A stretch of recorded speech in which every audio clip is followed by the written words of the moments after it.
Hey everybody, Chuck here, barely battle ready.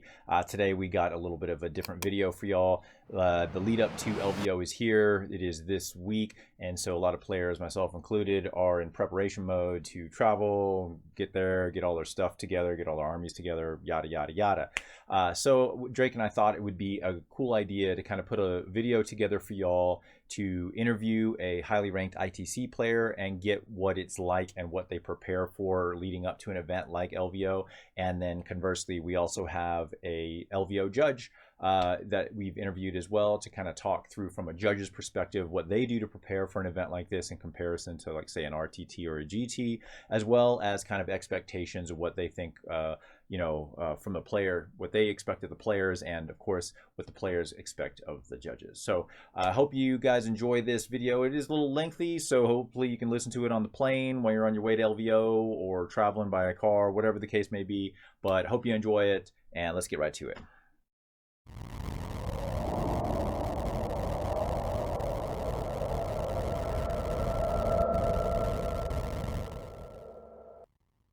Hey everyone, welcome. Chuck and Drake here with Barely Battle Ready. Say hi, Drake. What's up, everybody?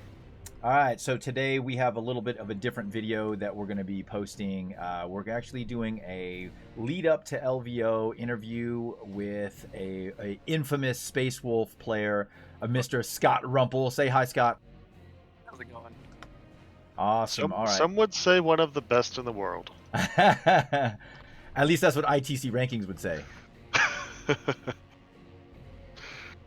Awesome. So today we're going to go through a little bit of a conversation here to kind of talk through Scott's kind of introduction into Warhammer 40K, kind of what brought him into it, what pushed him toward the competitive side, and we have a bunch of questions that we've already asked Scott to kind of like look through and think about, to kind of give y'all some perspective of what it's like to attend an event like LVO from a player's perspective, especially someone like Scott who's very, very highly ranked. And then, Drake and I both will also be in attendance there as well, not as highly ranked. And so we can give you a very different perspective of what that is like. But yeah, so Scott, give us a little bit, give an introduction to yourself and kind of how you got to even be involved in Warhammer 40K. So yeah, I'm Scott. I play Space Wolves. But I kind of have the classic story that it seems like most people have now. I stumbled into Warhammer when I was a kid. I was at the game store for Pokemon, then Magic, and then there's like those weird kids in the back that had the cool models. So I got into it. I got my big army, which in hindsight was probably like 500, maybe 1,000 points. Save up allowance for 6 weeks to buy a single Terminator blister pack kind of a deal. And then World of Warcraft kind of just stole everything. This just fell out of the hobby. And then I kind of just stumbled back into it. I don't remember exactly how, in 2017, like kind of around right at the end of 7th. I was like, oh yeah, that was awesome. And then, I was like almost 30. I have disposable income. I didn't have kids at the time, so I had more time to paint and do stuff, and I just jumped back in. And I do have a competitive personality, so shortly after I had 2,000 points, I found the first tournament, I found the ITC, and then it was just all downhill from there. So you've been playing competitively for about 5 years then? Yeah, I never made it to a tournament in 7th. I just had basically learned the rules and started to realize the ridiculousness that was 7th in time for 8th to come out. So my first tournament was it was Index 8th edition, and that was also a wild time. Oh, the indexes. Yeah. Awesome. All right, so from a competitive perspective, kind of what are your aspirations, ending the season and going into the next? So my goal for the last little bit has just been to get top Space Wolves in the ITC. I've been close the last 4 years. I technically won it in 2020, but that's like the biggest asterisk of all time. We got lucky. Yeah, no, exactly. We just got lucky that I was able to attend events during the second half of 2020, and 90% of the world wasn't. So I think I won it with 4 RTT scores. So that, I mean, they sent me a PDF certificate, so it kind of counts, I guess, but I don't really count that as a, a true best in faction. So that's what I've been going for. Last year I finished 3rd or 4th. Currently I'm 2nd.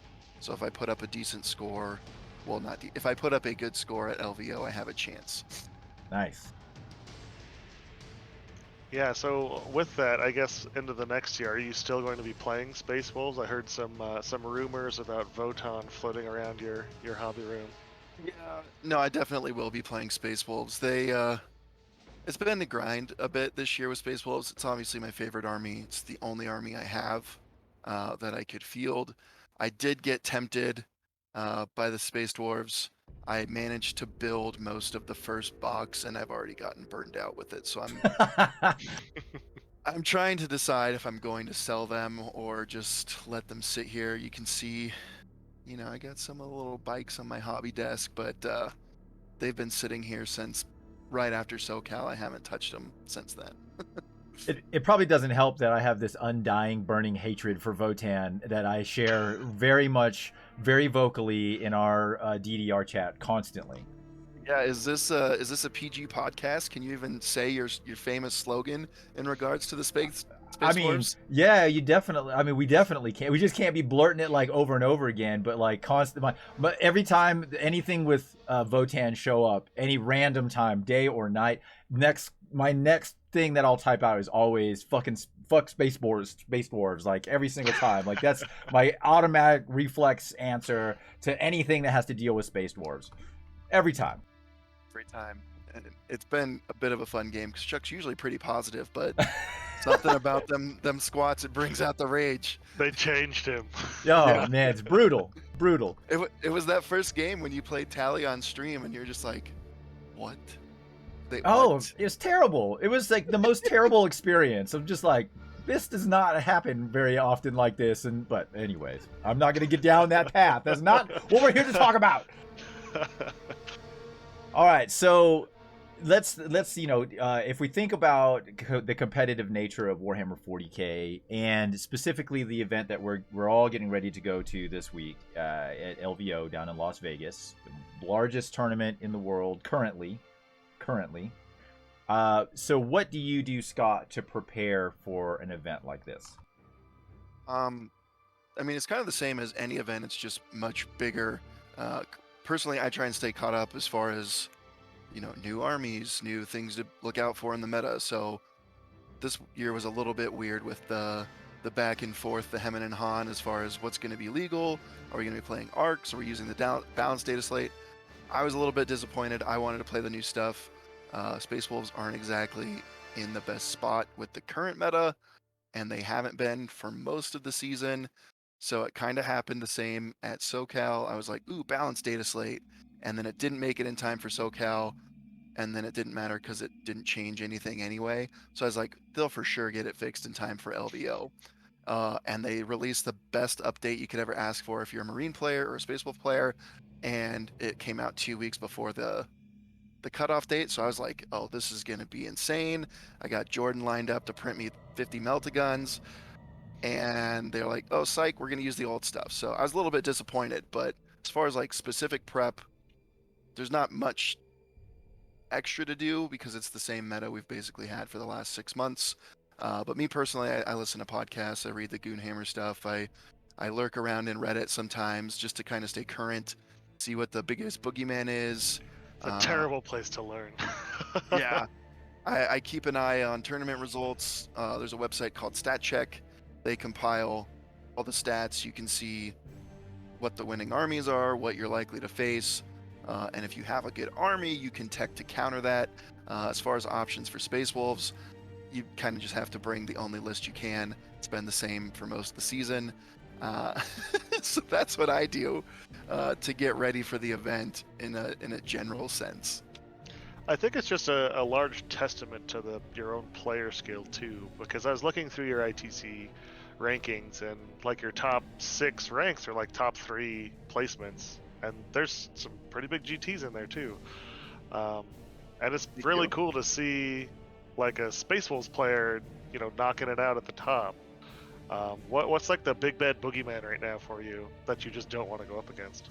So I am personally hoping to avoid Abaddon, and he went up in points, and the Arcs of Omen detachment changed how he gets put into armies. So going forward, I'm not going to see him as much, which is awesome. But currently, Creations of Bile and Emperor's Children, and really any flavor of Chaos is all pretty good. And I have no tools to deal with Abaddon. He's phase capped, he's a monster in melee, and Marines, we don't have really any way to do extra wounds out of phase. So if they let me shoot him, he's character protected, that's shooting, and then melee. But that's still a turn and a half, best case scenario to kill him. And if they simply screen, like 99% of people know how to do, it's 3 melee phases. So to kill Abaddon, I'm looking at sacrificing 3 units, hopefully, maybe, and assuming they don't do anything back to me. So he's the biggest, scariest thing to me. Other armies are really tough too. All the top meta armies, Harlequins, kind of just ridiculous. It's a every matchup kind of feels uphill, I think.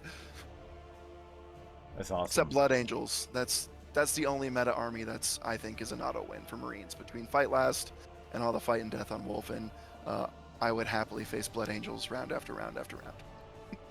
That's funny because at the Las Vegas team tournament we went to, you and I played the same Blood Angels player, and he crushed my soul. Just crushed my soul. That Armor of Contempt on top of all the Sanguinary Guard shenanigans with rerolls just wrecked me. Yeah, and ironically, I actually lost that game, and I really just got diced. I talked to the guy about it. I set the board up the exact way I wanted it to, basically put him in a situation that he was going to have to start throwing his giant Sanguinary Guard units into the blender of Wolfen with a Fight Last aura. And so he did it because he's like, I just have to do it or I'm going to lose if we just keep the board like this. So he did it, and I put all my last useful eliminators, all my Multimeltas, all my Meltaguns, and a squad of Wolfen into, I think it was 7 Sanguinary Guard. And I managed to kill like 3 of them. And so on the clapback, he picked up my Fights Last, he picked up all the Wolfen, and he still had the 3 Sanguinary Guard going into his turn. So yeah, I mean, I haven't done the math, but that shouldn't happen where they live like that. But anyway. Well, and to take to forget that game. I'm sorry for bringing it up. But taking a step back real quick, you had made a mention of the preparation that you go through to kind of get your mind straight, think about what's out there in the meta. Every region you go to has a slightly different meta than the next, and ours here in Utah is very heavily close combat oriented. There's not as many shooting armies as there are assault armies. But it was interesting to hear you kind of list out all the different resources that you leverage, right? Whether it be Reddit, Goonhammer, etc., etc. And it's funny because I think about myself. I'm like, Chuck, what do you do? I'm like, I show up sometimes. Yeah, I think it's, so as you guys know, Warhammer there's a lot going on, there's a lot to remember, there's a lot of rules, the meta is always changing. Personally, I just try and stay current because it's easier to just learn 1 or 2 new things a week than to try and take a break and learn the last 6 months all at once. I know that's not always possible for everybody. I'm able to listen to podcasts and stuff while I work, so I can sort of just keep it all fresh, if you will. But at a certain point, you have to decide if you want to try and compete at the top level, and if you do, that level of knowledge and understanding is kind of a baseline requirement, I think. And maybe that's not for everyone, and that's totally fine, but you kind of just have to set your expectation that you can play one of 25 or 30 armies, whatever the number is, and each one of those armies might have 1 or 2 different builds. And if you've never played a certain army or a certain build before, you're going to have a tough time. Even if they explain it all to you, this is how it works, this is what I can do, these are my gotchas, you're still kind of going in blind. And then after the game, you're like, well, now that I actually understand it, I would have played it totally different. Yeah. Um, No, I understand Yeah, that 100%. That's a huge thing for me since I only started playing competitively this year. You know, I basically had to learn everything in one place, and I tried hopping between a couple armies, but really sticking with one helped me learn the matchups and learn what is strong and what works. You know, so yeah, It's that's. Oh, sorry. Go ahead. no. Go ahead. Yeah, go ahead, Scott. That's what I think is the best way to learn. You can probably make an argument that switching, between 3 or 4 armies, whatever, you kind of get a wider spectrum of knowledge about certain things. But my number one thing is just grinding and reps. And I don't want to make that sound like a bad thing. I enjoy playing, but the more reps you put into an army, and even if you can a specific list, the better you're going to do, because you get a feel for, oh, this squad can do this amount of damage. You remember all your niche stratagems that you only use once every 20 games or whatever. And you really get good at one army, and you learn all the different matchups, all the different situations that you need to succeed with that army. And if you're bouncing around between every game or every tournament, you're kind of starting over as far as that knowledge goes. So Yeah.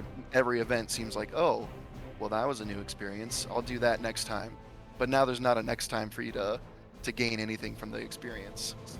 Yeah, Rumple used to yell at me all the time about changing my list, and we have a teammate of ours that also likes to hop lists quite frequently as well, and that it really is a testament to kind of understanding your particular faction and how it plays, especially into other factions. Like, just trying to, and yeah, it can get very repetitive when you play the same list over and over again, but you will see a huge gain in your knowledge and your play style, as well as how quickly you play. You just know how your army works, and you know how it works well into certain other archetypes, and you can start to more rapidly move your models around, plan in advance, and kind of understand the ebbs and flows of the game, which is where, like, a lot of those top players, they just understand that stuff. Like, they've done the reps, they've done the time, they understand how those things interact, and barring dice, things are pretty much played out after you got deployment, as long as there's no weird shenanigans, like phantasm type stuff or weird data rules that are out there that allow them to kind of really manipulate the game, something drastic. You can only move so far. The dice are only going to give you so much, and if you just work off of averages, that's the best you can do until you see the actual dice results. But that was something I picked up from Scott a while ago, was just like practice as many times as you can with that same list until you're very comfortable with it, and then make small modifications if something doesn't seem like it's working. And that has definitely benefited my game for sure.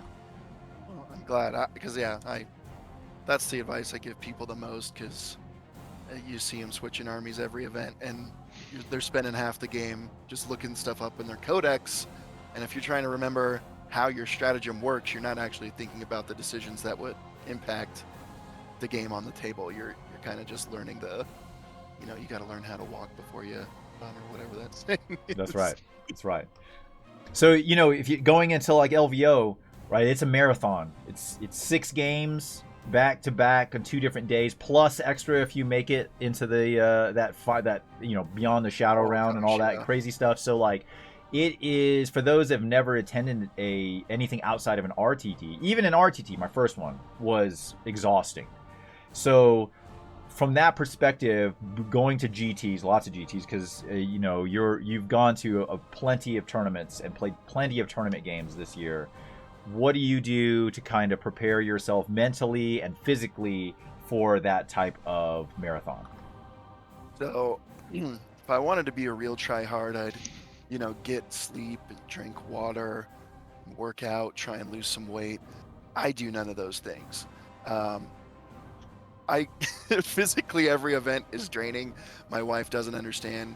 I come home Sunday night and I'm exhausted. She's like, "Why are you so tired? You just played games all weekend." It's like, no. My brain was working the whole time. I'm pretty tall, so I have to lean over the tables. My back's hurting. I'm running on Red Bull and sometime adult beverages, so I don't make the most don't get the most potential, if you will, if I wanted to do those things. But I mean, honestly, the only practice I really do for the events is just going to events. But I still find that my brain is fried at the end of the day. The Salt Lake Open was one of the biggest event I've been to so far this year, and I ended up playing all the way to top table.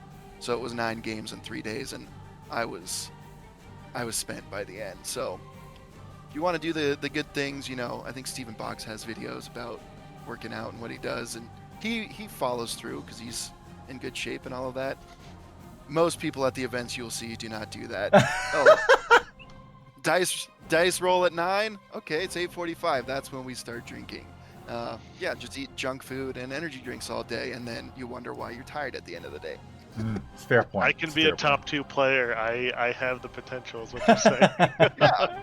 Well, the best thing you can hope for there is everyone has the same disadvantage for the most part. Fair. That's a fair point. I've never thought of it that way before. Yeah, there's very few people that are like, no, I'm going to bed at 8:30. We gotta roll dice in the morning. Especially in Vegas, there's lots of distractions to be had.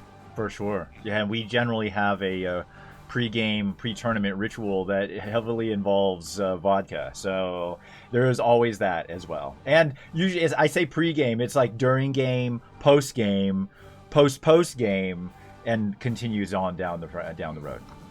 Round, during round, between rounds. Yeah, it's continuous. It's a marathon. Yeah.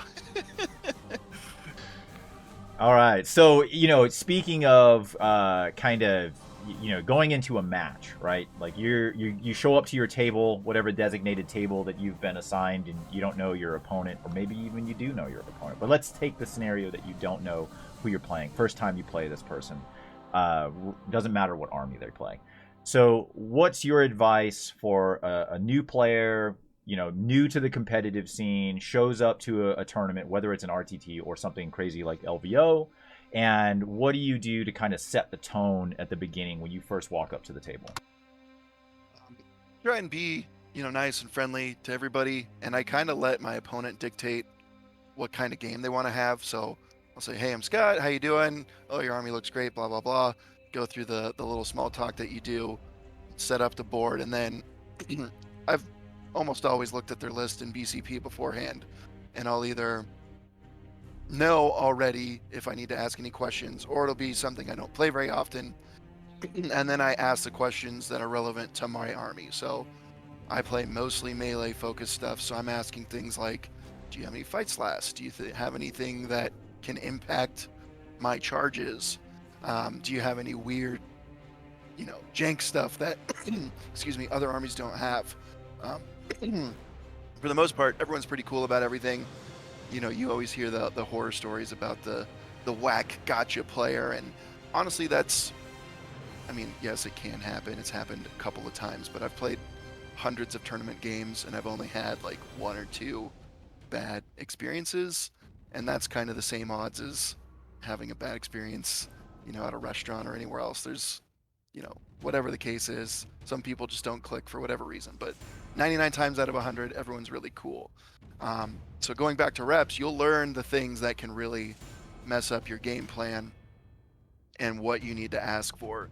And in general, I think the more, it could go either way. The more vague you ask the questions, the better, in the sense that, like, you don't want to say, how far can this unit charge? Like, because then someone could say, well, this exact unit can charge 9 inches, but then you can get them this buff, or then they might leave stuff out. So if you just ask stuff like, do you have anything that might impact my charge? Do you have anything that can make me fight last? Those kind of questions that are, I guess vague might not be the right word, but broad. You want to paint broad strokes with your questions. Because then if they come back, and you're like, I'm going to charge, and they say, oh, I'm going to stop you from charging, or I'm going to half your charge. Like, remember that time, like 20 minutes ago, that I asked you that question? And if it really turns into a dicey situation, you can get the judge involved.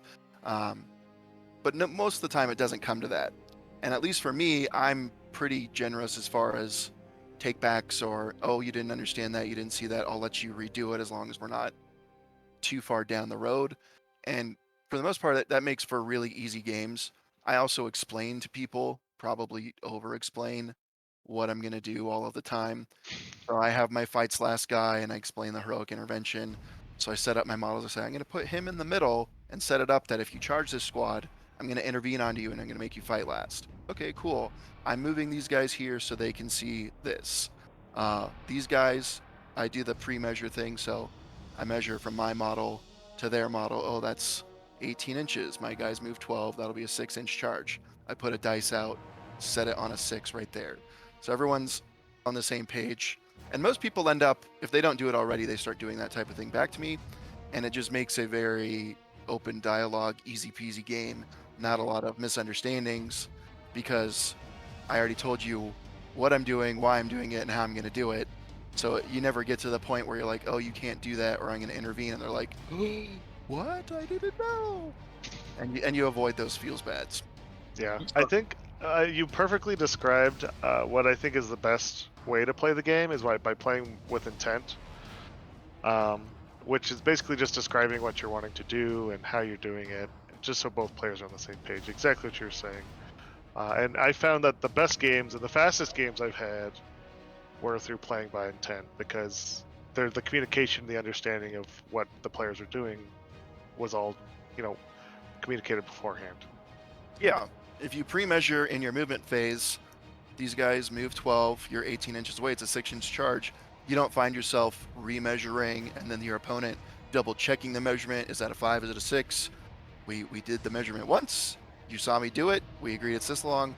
We put the dice down to remember. And now I just need to roll a 6. And that's that. And everyone's on the same page. And my number one pet peeve, I don't even know if it's a big thing, is the people rolling their dice for charges before they know how long it is. That just opens the door for every time it's going to be right on the border there of either you barely made it or you barely missed it, and then you got both players checking their measurement. You're like, Judge, is this 6 or 7 inches? When you could have just measured before there was any dice to put stakes to the number, and then it's over. That's funny. But one thing that you just said in the very beginning of this portion that just kind of like opened my eyes, and again, I learned so much from hanging around Scott and like listening to how he plays and watching his games and whatnot. You made a mention of ask the questions to your opponent, especially if you don't know their army very well, that are applicable to the weaknesses of your army, right? And I think that's a awesome point to point out because you know your army generally better than any of the others that are out there. So if you cater those questions in those very broad strokes to kind of say, hey, where are your strong things against my weak things, in a very generalized kind of manner, that allows you the opportunity and your opponent to explain things to you that you may not have, and then try to remove those gotcha moments that can happen later on down the game. I really like that point. It was a good point. Yeah, because what happened was I used to just say, tell me about your army. And then people would basically just get out their battle scribe and start reading all 10 pages. I have 3 troops of these. They have this gun with this profile with this many shots. They have this ability and this stratagem. I have this. It's like, I already forgot 90% of what you said. Like, these guys shoot, these guys melee, these guys charge fast. This is psychic. That's what I want to know. And then I ask my questions that I care about as far as how it's going to impact the charge phase or whatever. Because if you ask someone, tell me about your army, they will just talk for 5 minutes and you're not going to remember any of it. And I mean, I don't want to be rude, so I just kind of say, oh yeah, I kind of know. And then I ask the questions that I really want to know the answers to. That way they don't just read their whole codex to me for 5 minutes before the game. Yeah, and that's a big part of getting reps in and playing games versus multiple factions, is just having the army knowledge and being able to kind of skip that introductory phase. Yeah, because you're going to ask it anyway, and like on turn 3 when you forgot everything they said, like how many shots do those guys have, or can they turn off invulns, whatever. You're going to ask the question again anyway, so you can skip a lot of that before the game and save some time, I think. For sure. So you talked about using kind of the same list or very pretty much the same list with small tweaks. and lots of reps. Is there any other advice you would give for improving gameplay? I think you've already mentioned quite a few things, just kind of in your questioning and how you conduct yourself during the game. Is there anything else out there that you would throw out for, you know, whether they're a brand new player, an intermediate player, or an advanced player? I think kind of no matter where you are on the journey, the advice is the same. I think reps is the best thing you can do overall. If you're really new, there's a lot of basic resources that you can find online, and even like places like the Art of War or some of the other YouTube channels that teach you some of the stuff that isn't obvious, like some of the fight phase tricks. The fight phase is the big one where you can really maximize movement, how you can, you know, pile into a unit, swing on something, then pile out of engagement so they can't swing back. Some of those things that you really need to learn at the beginning, you can learn those through YouTube or finding a player that knows how to do it, or just play someone that kicks your butt and you say, what, you can do that? Yeah, the fight phase kind of has some vague rules. And then I guess step 2 would be when you've picked your faction that you like or the list you want to focus on, you can find the players that do really well and talk to them. So for the most part, I mean, there are paid services, so maybe some of those players are behind a paywall, but I have random people reach out to me and ask me about Spaceball stuff, and I'm happy to talk to them. Most people in this, it's a small hobby. Everyone's like just excited to talk about, you know, their army. So if you see so-and-so keeps winning with your army and you're struggling with it, just look them up on Facebook or something and send them a message. They can probably tell you, or they might have a YouTube channel or a podcast or whatever. You can get the detailed knowledge there, because I can tell you a lot about Space Wolves, but if you want to learn about a different army, I'm not the person to ask about that, because I can't give you those high-level tips or, you know, the subtle list adjustments, but whoever is that guy for that faction, he's probably down to help you out. I've been watching your career with great interest. That whole stalker mentality. No, but that's a great point. You know, finding players who play your faction, play it well, and getting advice from them. You know, to your point, this is a very social community. As much as there are a lot of, you know, introverts that play this game, everyone I have met has been very nice. And I can't say I've had those really terrible games that people write about. I've had some that were not as fun as others for one reason or another. However, for the most part, everyone's been really great, and the community as a whole has been really awesome. And I mean, we'll talk about it all the time about, you know, being new to a new place. And, you know, for those that are new to the game, you are also new to that community. So, you know, just as Scott made a mention of, being very friendly, you know, and being open and talking to people is a big thing. And it's funny because when you were saying, you know, I go up to a table and I kind of let the opponent dictate like how the tone of the game is. I can imagine if I didn't know Scott and Scott walked up to my table. Scott's like 6'6". He is gigantic. And I'd have been like, oh, whatever you say, bro. Like, whatever you guys want to do. Yeah, it's funny because not like we're gonna fight about it. Like, if you don't agree with me, I'm just gonna smash you. That's not that's not a thing. Wow. No, it's good. It's all good because, like, you know, I've mentioned on the stream in the past, you know, Scott's one of the first people I met at a tournament here in Utah, and it's been great getting to know him in like this community and all that kind of stuff. So it's always fun to kind of hear perspective from the, you know, players who are very, very good.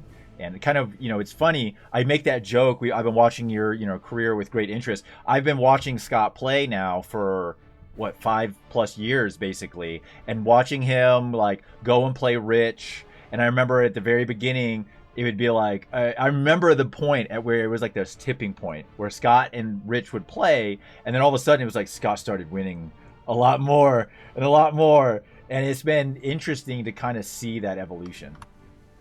I mean, that was the same thing when I started playing. I ran into Rich and Thomas at the events, and I couldn't beat them for a long time. I just kept playing it, kept playing, and, you know, now we have close games every time. They can go either way. And that just came from, it's like you were saying, I got to meet them, hang out with them, and then we play a game, and then Rich would be like, oh, you can do this and this, and I'm going to pile in with my war boss and kill you, and then I'm going to pile out. It's like, what the hell, Rich? It's like, yeah. There was a YouTube channel. I don't think they post anymore, but they did a bunch of stuff at the start of 8th edition. I think it was D6 Evolution, something like that. And they would do all the fight tutorials like that. I remember And, them, like, yeah. Yeah, but that's Rich is like, I learned this from them. Now I'm gonna do it to you. Since he's like Mr. Miyagi. It's like, watch. Now you can do it to somebody else, Scott, but not until I beat you first with it.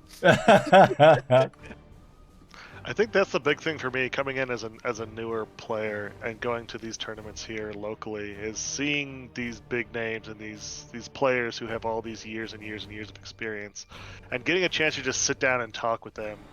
It's kind of like a starstruck sort of moment, but it's also very humbling to know that these players want to share and they're just as excited about you playing the game as they are about playing the game, and it's not this weird like ego thing. Everyone is just there to roll some dice and have a great time, and that's the huge thing that I just love about this community, is that everyone is kind of on the same playing field as to how excited they are just to be playing the game with other people. Yeah, there's no money on the line. I mean, technically, kind of there is, but you win, what, $5,000 at LVO or something? Half the people coming spend almost that much on their ticket and hotel and everything else. So we're just here because it's fun and we're passionate about it. So I haven't had anyone that was like really snooty, like, oh no, I won't talk to you, I'm better. Like, that's not a thing. Everyone's like, yes, I want to geek out about my favorite hobby. Yes, I can talk about this for 10 hours. Let me tell you everything that's in my brain right now.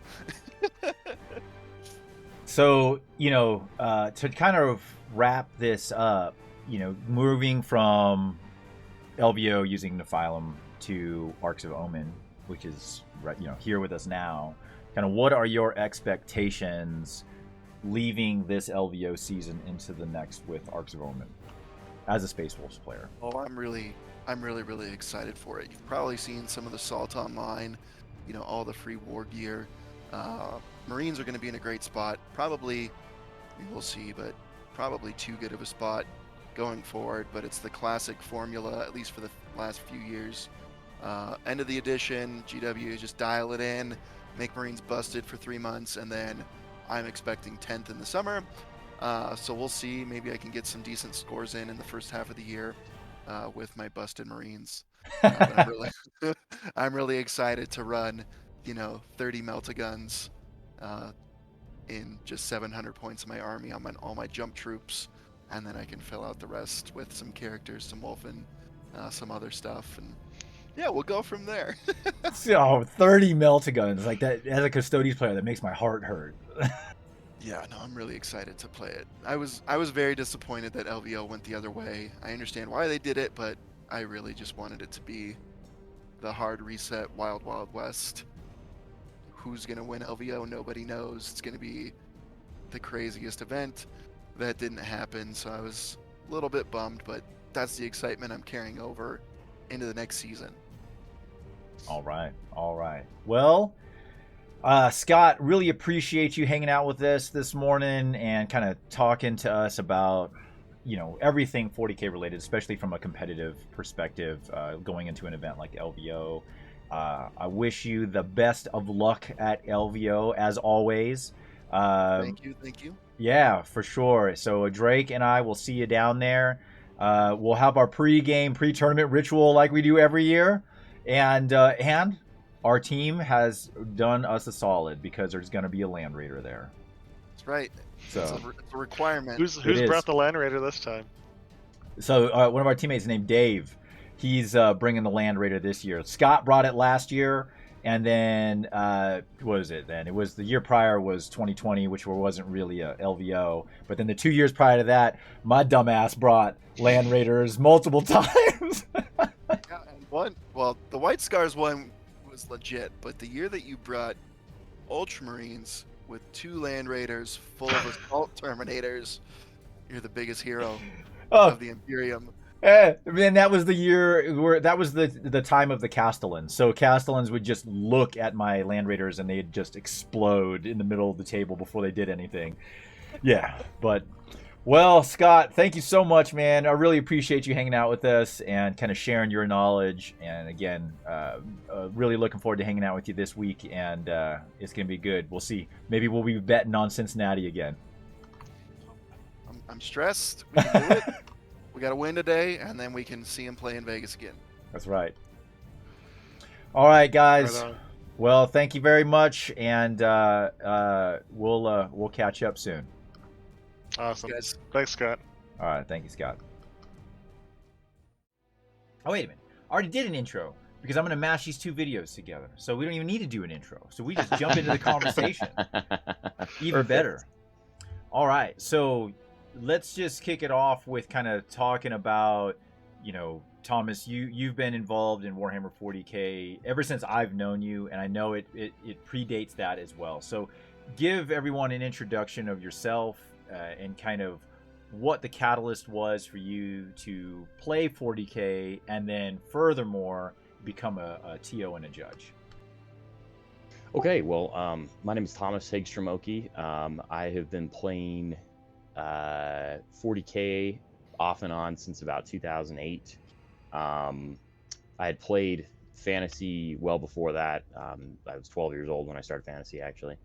But I really, in 2008, got into 40K and kind of just played at a local level, played some local tournaments over time. But it wasn't until about, I would say, probably about 2011, 2012 that I really got into the competitive scene and started traveling, started getting involved with the ITC, and pretty quickly, at the beginning of the ITC, when it was kind of like this fresh Wild West, there was a lot of opportunity to create and add to things, and so I was very enamored with the idea of being like, okay, I'm going to add to this by trying to do local tournaments and stuff. So we kind of started small, but over time, I eventually had met Seth, who's my co-runner of my events and stuff like that locally, and I had been working at one point. One thing that kind of helped me get into competitive 40K and get into playing 40K more was I worked for Blue Table Painting, and I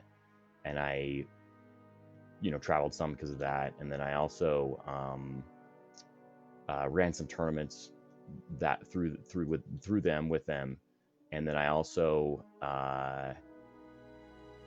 I guess that's kind of the beginning. That's a beginning introduction, I guess. Yeah, no, it's great. I mean, it's funny to kind of hear through the evolution of someone's introduction into the game, right? A lot of folks, it's very similar. You go into a game store, you see some crazy looking game being played, and you start asking questions. And I mean, I played Warhammer Fantasy first as well. Like, I couldn't play both Fantasy and 40K. I was just a kid. There's no way I could afford. I mean, I couldn't even afford to play Fantasy, let alone really play both. So, it was one of those gateway games that got me in, and it was always there in my mind, even when I wasn't playing. I loved the lore, I loved the IP itself, and so, of course, as becoming an adult and having a friend kind of reinvigorate that want to play helped me get back into it. But it's amazing to kind of hear people's perspectives, because it also is a very common theme where people, having a common thing about the game itself that you can interact with and gets you started off on a nice foot with that person that you don't know, and this game helps kind of bridge that gap. Yeah, it's a great conversation starter, 100%. and definitely something you can find common ground with somebody on that you may not have known, which greases the wheels when you come to the table and you're going to spend 3 hours of your life with another person, right? For sure. Yeah. 100%. I'm curious. So you've been TOing for a while then? Pretty much 10 years, off and on for 10 years, yeah. So what is the evolution? How has it changed? How has being an official or a judge changed from when you first started to now? Well, it's definitely gotten more official. When I started TOing, you kind of had probably some proto versions of the large events today, but the only thing that really existed in terms of an actual large tournament, when you go far enough back 2008, 2009. I think I participated in a couple of different Ard Boys, like a couple different years of Ard Boys, but that was all local level. Even when you got to like a regional or the nationals, it was all hosted at a local game store. I mean, the finals is it was a Battle Bunker Chicago kind of deal or something. But that's still like, you know, one store with a large gaming room kind of situation. Yeah. So there wasn't really like a lot of, at least here in the United States, other than Adepticon, there wasn't a lot of large scale tournaments, you know. And I went to an Adepticon back then, like early on. I think. Sorry, All every good. once in a while you get the kid in the background. About 10 years back or whatever. So it was kind of just the Wild West. Like the one thing that was very interesting as an side effect was, you know, early on, and you'll talk to people like that tried to play the game competitively back then, tried to travel back then, like a Reese or someone like that back in the day, where they had they were trying to create a document at the time that would bridge kind of the cultural differences that kind of seep into the game, like and not like a country cultural difference, but like a gamer community cultural difference, right? Right. So your Southeast, you know, California culture that seeps out, you know, Mountain West, Pacific Northwest, you know, Midwest, in all these different regions that exist in the United States that have differences in their gaming groups. They used to involve different interpretations of how the rules worked, and it would scale a whole bunch of different like rules interpretations, and then it would create this whole almost a whole different game. Like you would go to a different place and you'd have to learn to play the game again. Wow. And so they used to have a document. I can't remember the name of what it was. They had something they called it, but that was trying to bridge the gap there. But then there would be these players, and this was kind of the origin of kind of like, you guys may or not have kind of like heard of it, but like there used to be like a group, or there is maybe still to some extent, a kind of a group of competitive players where there's like a unspoken club maybe. And I experienced this a lot early on, but basically it was like, does this person know how to play the game, right? And this is an unfortunate thing to some extent, but like if the person knows how to play the game, you know, and then, you know, or they've quote unquote got game, then you're going to respect them as a player more, and you're less likely to try to pull one over on them. But there used to be a group of players, when I realized this for the first time, man, to my kind of like horror, there used to be a group of players who would take advantage of that, right? And they would be like, hey, well, I mean, if this is some guy that's just whatever, I don't know this person, you know, maybe I'm never going to see them again because this is just the one tournament they go to because it's close to where they live, kind of thing. And you would try to pull one over on them because, you know, they wouldn't know better, right? And that was something that, you know, I experienced personally. Like people did that to me, and it happened a lot. And then, but once you were part of this club, right? Like people, you know, the elite club of like, oh, I'm a traveling gamer, competitive player who, you know, knows the difference, then, well, you've gained my respect, right? Like this is all almost nonverbal communication going on with your opponent, right? But they would change. Like I noticed people changing, right?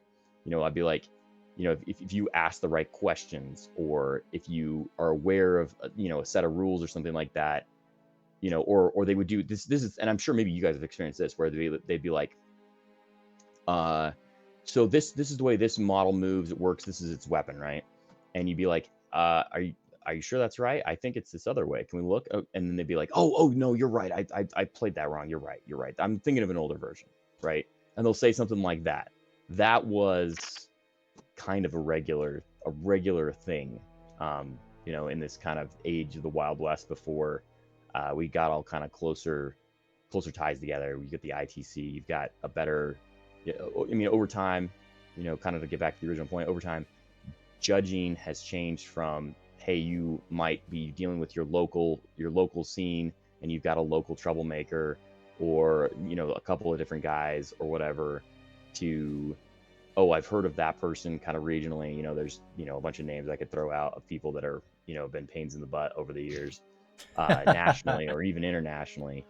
And people would maybe would recognize those names or recognize XYZ situation that made big drama, because we all love drama. But the big thing that just over time it kind of grew, right? And it kind of changed from this idea of like, hey, I play this game on like a local level, to hey, I play it on a regional level, to hey, I'm traveling across the country, to this kind of big interconnected network. And that applied first to the tournaments themselves, and then to kind of judging in terms of like, well, because I started judging locally well before I got involved, with LVO, with Frontline. But I had also been, like I said, I had worked with Blue Table Painting. When I stopped working for them, I started working for Frontline, and so I kind of had this other relationship, first as an employee, and then I guess I'm still technically an employee in a way, that kind of just segued from one thing to another with Frontline. And then I had been going to their tournaments for years, and at one point I was like, hey, if you guys need more help, I'll help. And I had that conversation with Reese and Frankie, and I think John Waymueller, who's the head judge, at one of the front lines, or one of the LVOs I'd gone to, and they hit me up after and was like, hey, let's have you come on board. So that was, I want to say, 5 or 6 years ago now. I can't, somewhere in that range.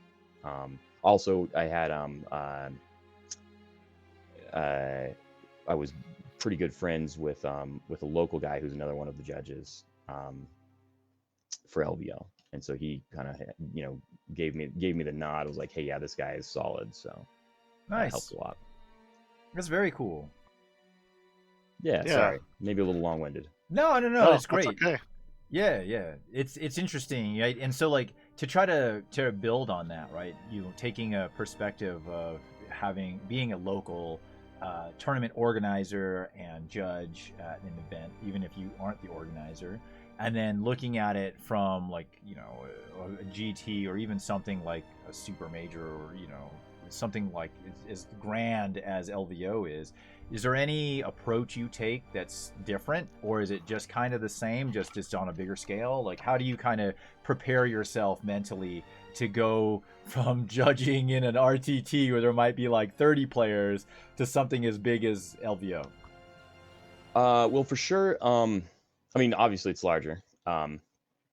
Now, I think the main difference is that on a local level, you kind of know your crew, your guys, so if there's kind of like, to some extent, you can kind of weed. I don't want to go towards drama or cause drama, but you can kind of weed out the scene, right? Like, if there's somebody who, I look at it this way on a local level, I have.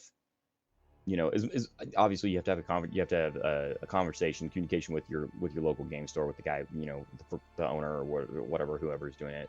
For us, it's Chris. I'm not going to try to pronounce his last name. At Game Grid in Lehigh, and he is just great. Like, he's awesome. Chris is awesome. He's been amazing. He helps out. He cares about the community. He's a player himself. He travels. He's just enthusiastic, great, loves it. And the owner of the store, Jordan, is like, hey, Chris knows his stuff. Chris, you whatever you say goes, kind of thing. So Chris and Seth and I have been able to work as a team and really kind of like make sure that our tournaments are community driven and friendly to newer players, and kind of try to like avoid all of those, the casual player or regular weekly player who doesn't go to tournaments, those players' fears of going to a tournament.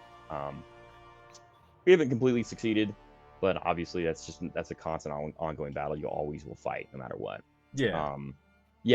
But the positive here is that if because my philosophy is if you have a local guy who's kind of a pill, causing trouble somehow, usually I have more colorful language for it, if they're there, you have to ask yourself, okay, they're going to play, they're going to come to a tournament, and if it's an RTT, it's three games. They come to the local GT, it's 5 to 6 games, and that's 5 or 6, 3 to 5 or 6 opportunities that they're going to cause, somebody to not come back to a tournament.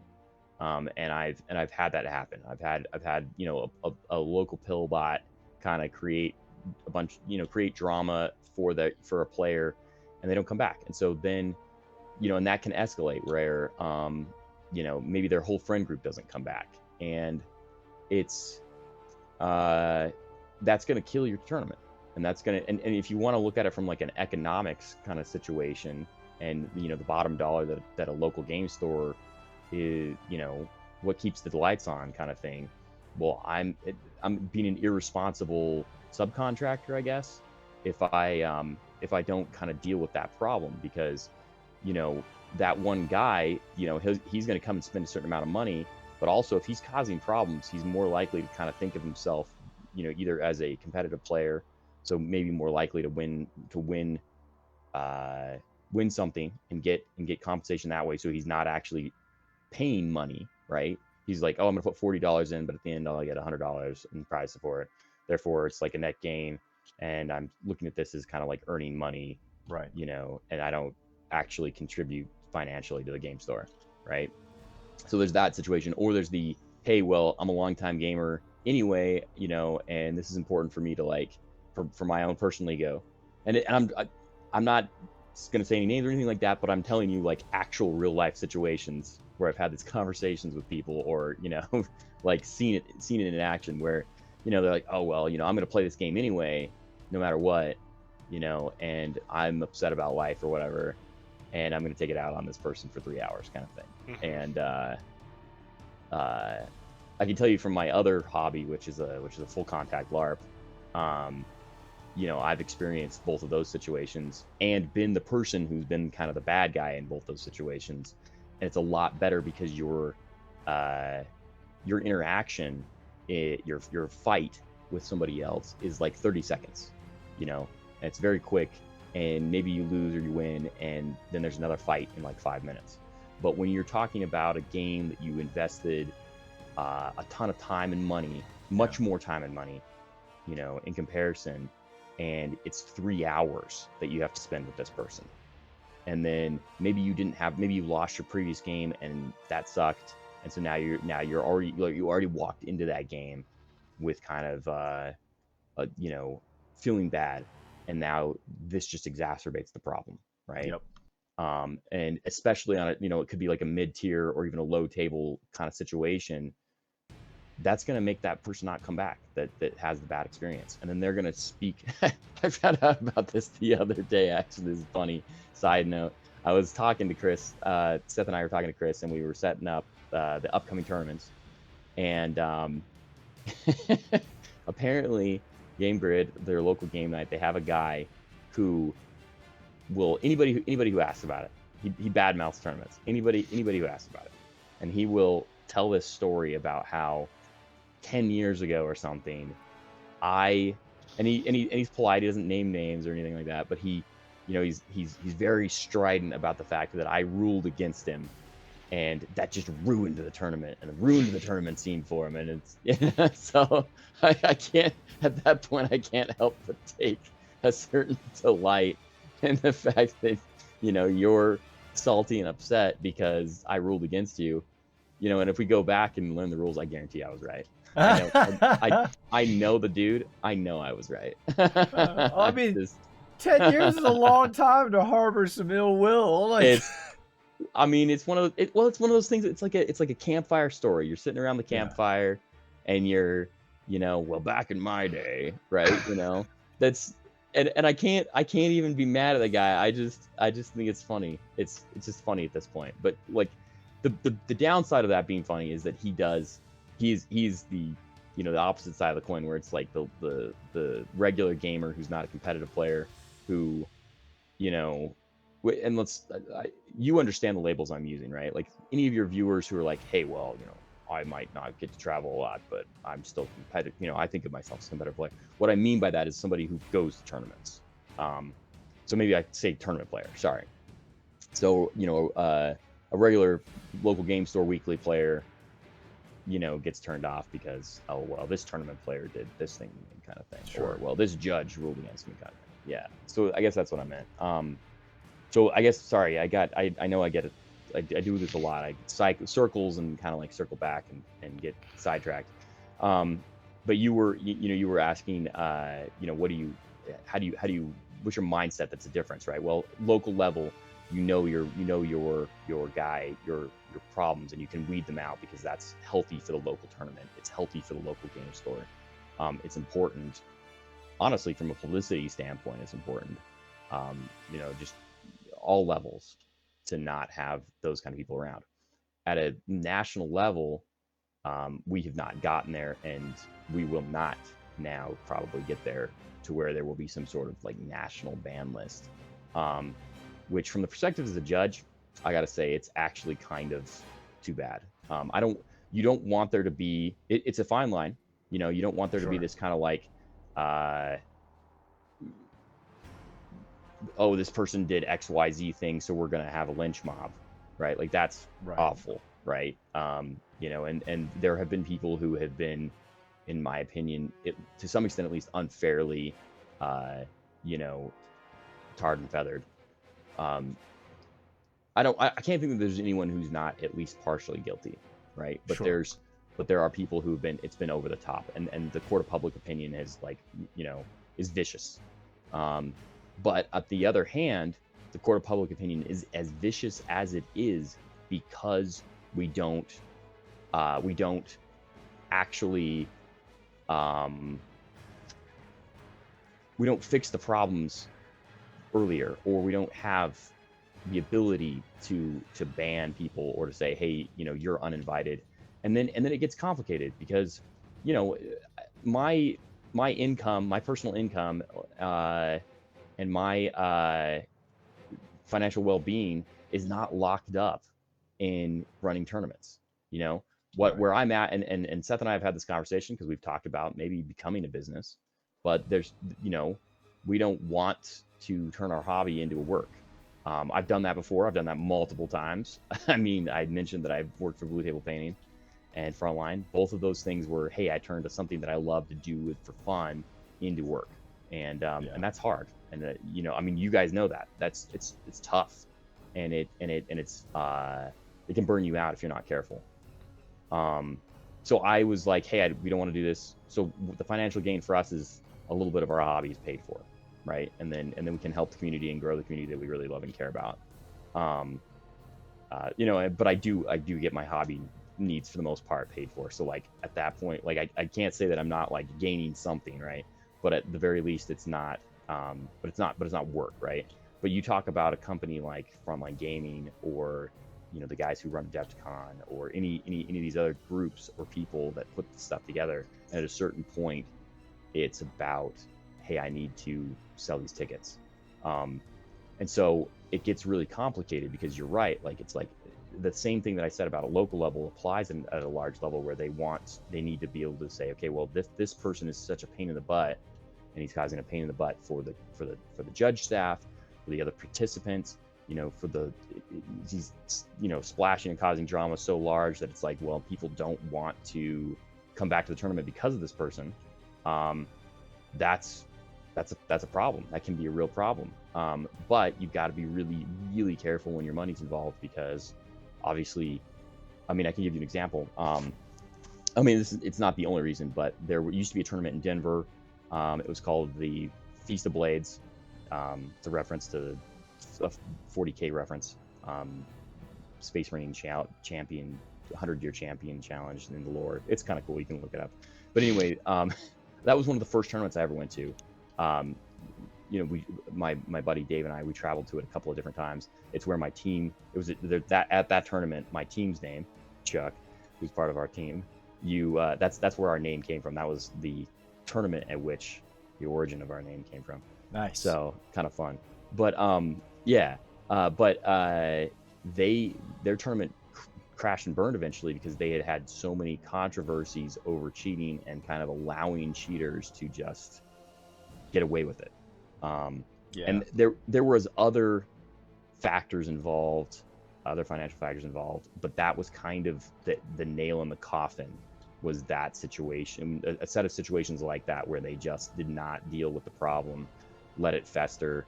You know, the guy who ran the tournament had this kind of like, well, you know, the old boys club going on, where he was thinking in terms of like, hey, you know, I have a relationship with all these people, I know all of them, so I'm gonna go ahead and you know, kind of cater to them. They're my friends, I want to be buddy with them. And so, you know, they got away with more than they would have. Sure. And that's something you got to be really careful with as well. But I guess so me personally as a judge, you know, we know who the troublemakers are. You know, you know, we don't have a list or anything, but what we do is we say, hey, you know, this person has been in trouble in the past, let's keep an eye on them, you know, but you got to be fair, you got to be fair and impartial. So you know, I'm not going to hover around their tables being like, hey, how's it going, what you doing, right? You know. But you know, you just as I like check up on people that I know are my friends or whatever, I'm going to kind of, you know, walk the tables and, you know, just be around, be available as possible, which maybe I wouldn't do at a local level, because, you know, all the people who are, or the majority of the people who are at my tournaments, I can, you know, kind of just sit there at the table with Seth, and somebody can call out to me if they need me. And obviously at a large tournament, you're going to hear that. You're going to hear those judge calls all the time, that judge, and somebody's like raising their hand and like really trying to get your attention or whatever, and it's a huge hall and you got to make noise and stuff. And it might be nothing. But yeah, like just kind of being available, I guess, being like I will get a huge amount of steps in, just a massive amount of steps in over the weekend. You know, my legs will be super sore from walking back and forth. And I guess I try to go in with the mindset of, you know, you have to be decisive. You have to be willing to just be like, okay, you make this decision as quickly as possible, because the tournament has to go on, right? At a local level, I can be like, okay, it's an RTT, you know, especially if it's like round one going into lunch. Okay, yeah, you guys can play into lunch, it's fine, right? Or, oh, hey, you know, I'll throw 10 minutes extra on the clock or whatever, you know. You know, it's the final game, the top table, something. I had to make a few rulings. Okay, you guys can have 5 more minutes, kind of thing, right? But unless you're talking, you know, top cut at LVO on Sunday, you don't have that kind of leeway whatsoever, right? So you're gonna make a call. You're gonna make a call quickly, and you're gonna make a call decisively, and you're gonna do it knowing that probably one of those guys is not gonna like you. He's not going to be a fan. He's not going to be your fan afterwards. You're not going to be a friend. You know, maybe you have to do it to your friend. Right. And you know, and I've had to do that too before. And that sucks. Like, that sucks from a personal, like an interpersonal relationship kind of standpoint. It sucks from the perspective of, you know, trying to be people's friend, but from, you know, being a judge perspective and the health of your tournament, you know, doing my job, you got to do it. For sure. I mean, it makes sense, right? It's like, it's that there is that fine line there that you got to be able to manage to ensure that the player base that is participating at a tournament has a good experience. And to your point, right? One person leaving and saying, I'm never going to come back and attend another tournament because of this one player. How many people are they going to talk to and say, you should not go play tournaments at this place because this person did this to me, XYZ, and you know, that just compounds the problem. And then to your point, right, it's usually hosted at a local gaming store, and that is going to drive patrons away from the store that may be injecting money into that store's, you know, funds. So it's definitely a snowball effect that can really take, you know, move down the hill very rapidly if it isn't handled. And you know, a ban list and all that kind of stuff's way above my pay grade, believe me.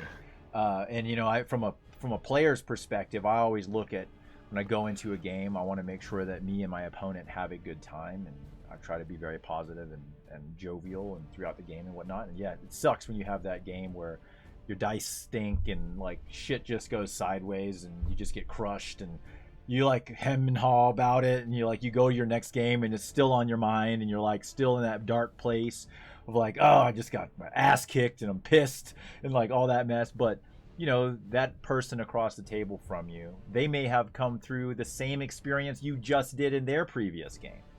And we talked to Rumple a little bit about this, like how do you go and approach a table and set the tone, right? When you first walk up, you may not know this person, especially at LVO. It's highly unlikely you do know this person. So what is it that you do to kind of set that tone and so on? And we went through that.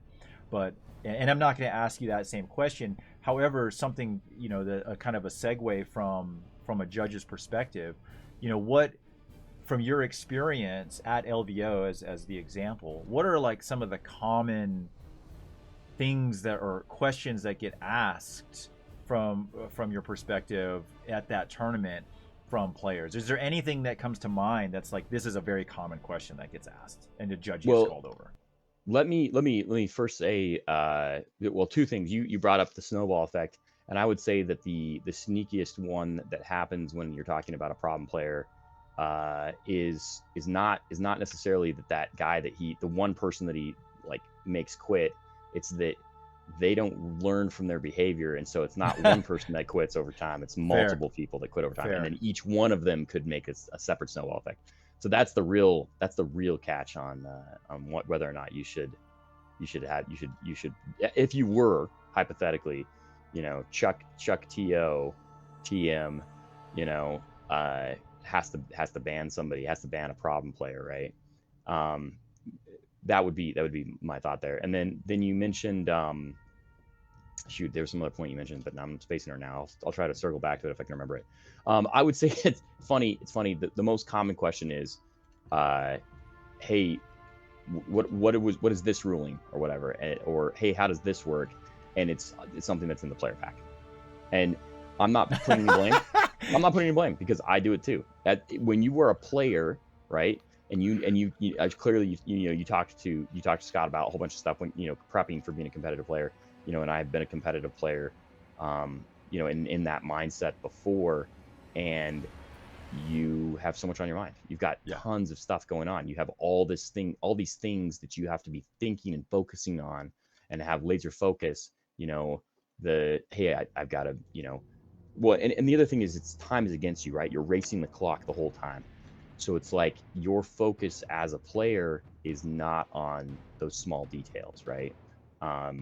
And so that's the big thing, is that people will ask, or maybe they there was a policy change from one tournament to another, right? That, oh, well, I went to this other frontline event and it was this way. And it's like, well, we made a policy change. It's in the player pack, and it will catch the player off guard or whatever.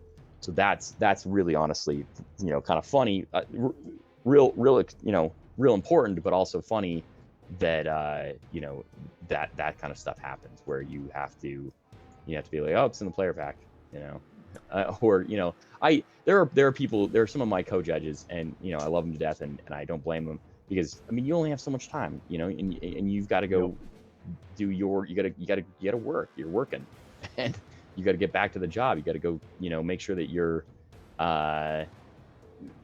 serving your public, quote unquote, serving your participants. And so you can't stand there by that table and hold the hand of that person the whole time. That's impossible. So some of my co-workers, co-judges, they are a little bit more terse about it. Oh, it's in the player pack, or read your player pack. If the question is simple, I'll just try to answer the question, but then I will end it with it's in the player pack, kind of like, like, here's your answer, because, a lot of people just like, they want to be reassured, right? They want to have that reassurance from and the other part about it too, if I've got the answer, why withhold the knowledge to kind of prove the point, right? Right. Like, because in answering them, and answering them in a concise, quick manner, then I'm saving them time. I'm making their life easier. So yeah, the clock is always something on the forefront of players' minds, especially at these big tournaments, because you don't have that time to spill over. Like, you're hustling once your game is done, especially if you go to the wire, to get into that next one. So you definitely have to do everything you can to manage your time properly. Well, Yeah. and that cleanup and Yep. then you've got to set up, you got to set your stuff out. You've got your whatever your process is. Oh, I got to bring my dice tray out. I put it here. This, all that stuff. You got to figure out your opponent's list. You got to ask the pertinent questions. Then you got to start setting up. And we currently have, which I think is a benefit, and I think it's a good thing, but I don't think it's long for this world. We do player place terrain, and that takes more time, right? Yeah. And there used to be this conversation, because when I started the game, when I started playing competitively, at a local level, games were like 2 hours. We're talking 5th edition, it's like 5th, 6th edition kind of like level. But you'd play a game in two hours or whatever, maybe 2 hours, 15 minutes kind of thing. And I remember there used to be this conversation going back and forth. Oh, well, the game's getting longer, And then there was this conversation for a long time about, well, we shouldn't go beyond 2.5 hours. That's too long. Okay, well, we got to do 2:45. And then we hit this 3 hour, and that was kind of like, I think that was in 8th edition, where we really kind of like, it was 3 hours. But then that kind of there was this back and forth where people were like, well, 9th edition, or 8th edition was supposed to be a hard reset, and we should definitely go back to, the game. The point of the game was it was supposed to be simpler. The rule book's smaller. All these things are, everything's more universal. All your information's on the data slate. This should be easier, right? And then, we never kind of got back to that place, right? And even at the top of this edition, there were people who were talking, well, it's supposed to be 2.5 hours. I mean, we're getting to the end of the edition. It's never been 2.5 hours. It's always been 3 hours, right? So that's another factor when you're like, well, can you make this game longer still, right? If you're like, I need the 10 minutes of leeway to talk to talk lists and do this and do this, and that's all. I mean, it just kind of adds more time. And so then at a certain point, you're like, well, there isn't more time, right? That you're already talking about, a 9-hour day just in game time, right? And that's not the only thing that happens. There's all these other, you got to have a lunch break, you got to have break between, and so then you're talking, in terms of a tournament day, it's like, hey, here's my 12-hour tournament day kind of, and then people want to hang out. Oh, let's go get dinner. All right, well, you were in Vegas, let's go, for LVO specifically, let's go out of town kind of thing. And then can put alcohol into it, and just this wildness of like, and it's a spectacle. It's a crazy weekend. It's your like, it becomes, I would say, I mean, I've done a bunch of them now, right? But I would say that like every LVO is like a once in a lifetime experience. And so like, am I going to not rise to that occasion and do all the things that I got to do to try to make it that, and make it that not only for myself, but for the people around me? Of course not. But like, it is a lot, right? And so that's, I guess going back to the original question, we got a little far afield. That to me is, hey, I'm going to, whatever the common questions are, the easy questions are, I'm going to answer them as quickly and concisely as possible for the person who's asking it, because, their time is really valuable at that point. You just mentioned that every LVO is like a once in a lifetime experience. So from your perspective as a judge, and I've heard this from other judges, is that like being a judge is like herding cats. So LVO, that's like a billion cats in one room, right? Like, 100%. do you have the same excitement as like, say me, for this will be my first LVO ever that I have going to LVO. Congratulations! You're gonna have an amazing time. I'm super stoked. You could get sick in the bathroom day one, and you're still gonna be like, yeah, I'm going back. But do you share the same like excitement for every LVO that comes up as like this mecca event for 40K or whatever tabletop that the players have? There's a feeling, you're gonna have this feeling, and it's gonna be an amazing feeling. You're gonna walk in the hall day one. You're gonna walk in the hall day one, and you're gonna be in there, and there's gonna be, you're gonna look around, and there's gonna be like this like It's like okay, like movie Rudy, okay, and the actor walks in and he's for the first time, and it's a sports movie metaphor, or whatever. The player, or the actor, whatever, walks into the arena for the first time, right? Like where I'm gonna play, and there's that. I mean, there's nothing there, nobody there. There's some custodian pushing a broom, whatever. But it's like, and so like you're gonna walk in. There's gonna be some people walking around. The tables are gonna be set or whatever, depending on when you arrive.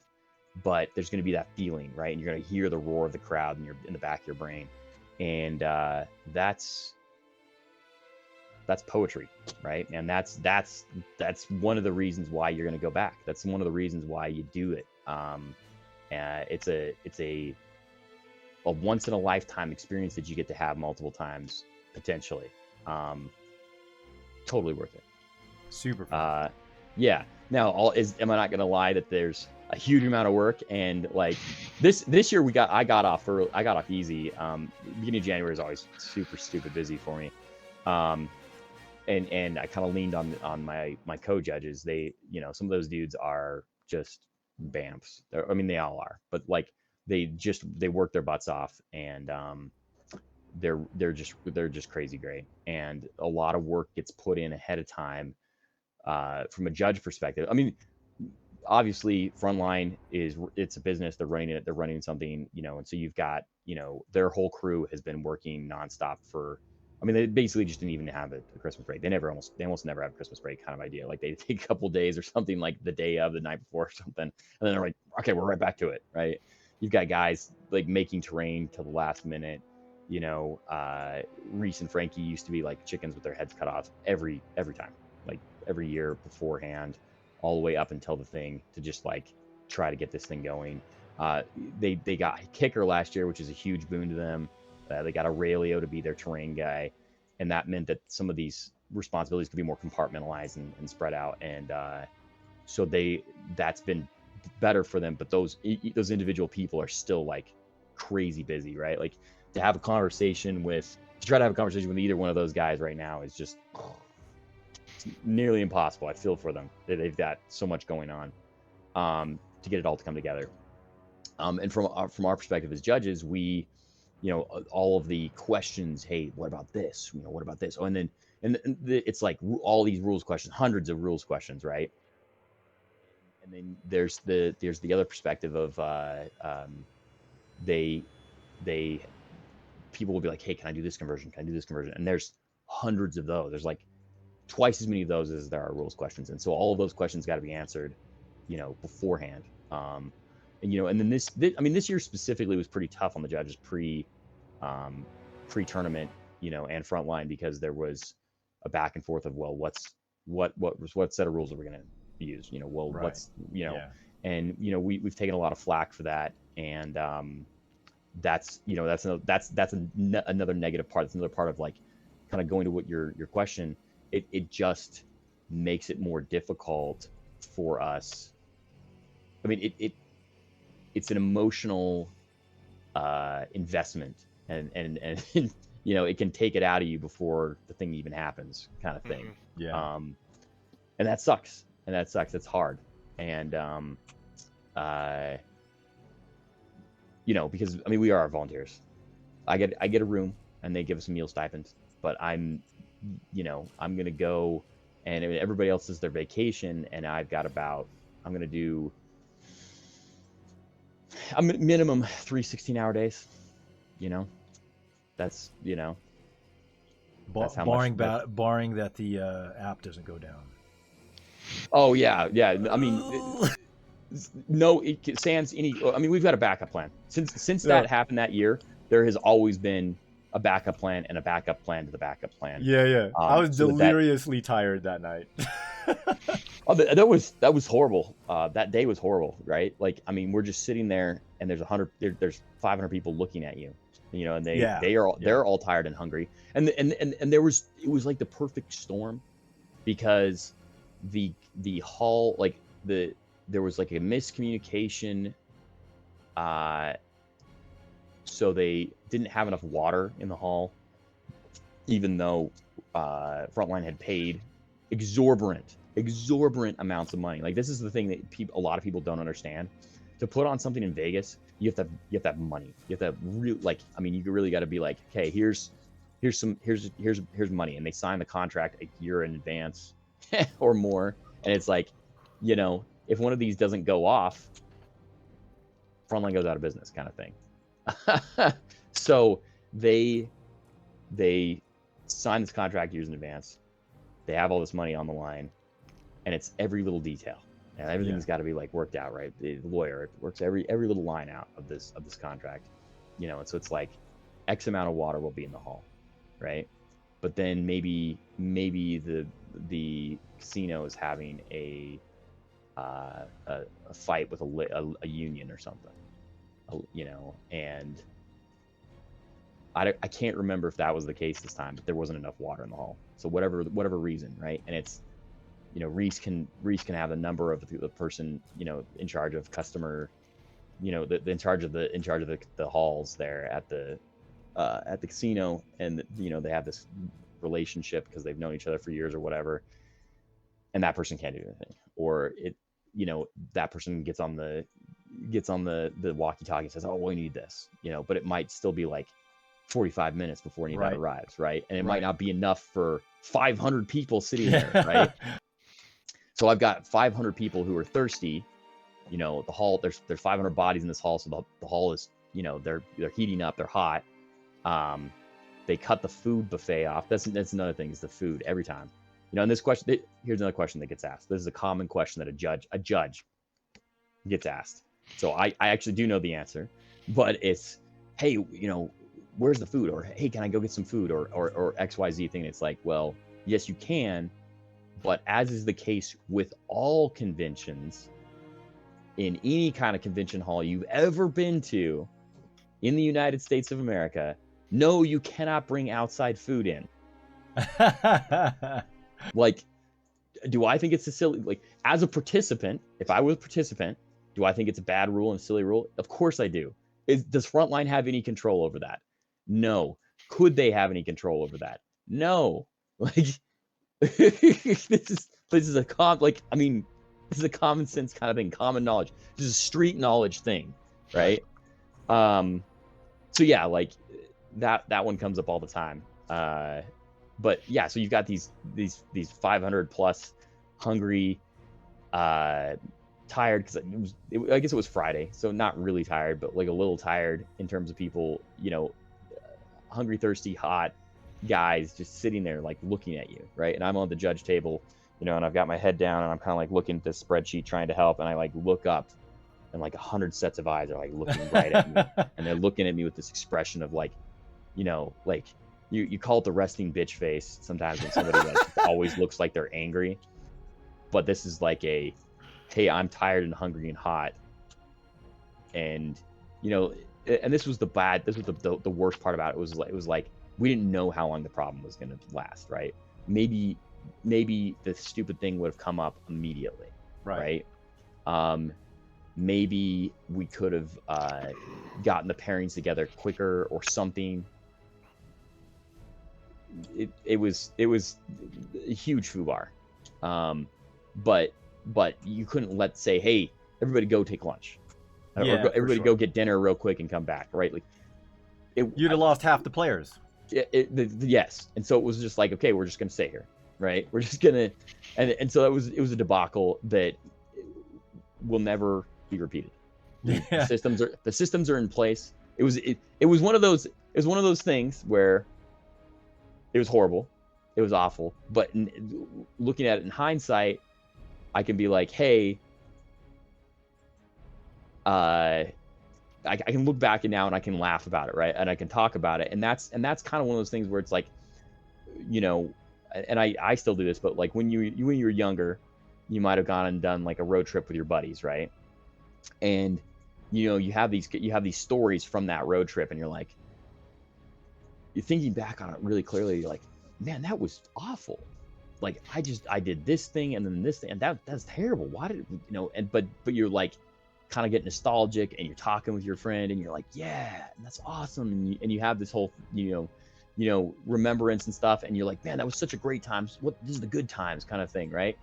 And that's like that's what that experience was like now, right? Anybody who, lived that experience, they had that can be like you talked about, you walk up to the table and you have this conversation, you try to start conversation with somebody. That's the shared experience that you might have, that you could be like, well, I was there at that LVO kind of, Yeah. It's a catalyst for change though, right? Like the event happened and yeah, it sucked. But at the same, on the flip side of that token, it is the thing that caused these contingencies to be put in place to try to mitigate that. Right. It's yes, exactly. Yeah, it was a hilarious, again, looking hindsight, it was hilarious. Wasn't awesome at the time, but it happens. It was just shit happens, right? And so yeah, that's what it is. Yeah, you adapt and overcome kind of thing, right? Exactly. And so in the moment we suffered, and then in the end the goal is to never have to suffer again. Right. Yeah. So let me ask you this then, from now being a judge and also being a competitive player, from a competitive player's perspective, what do you expect from judges? Decisiveness. Let me tell you, it is hard. It is hard to be like, hey, I mean, that is the hardest part of my job, honestly. Like the rest of it, it's like, hey, yeah, I'm physically exhausted, or I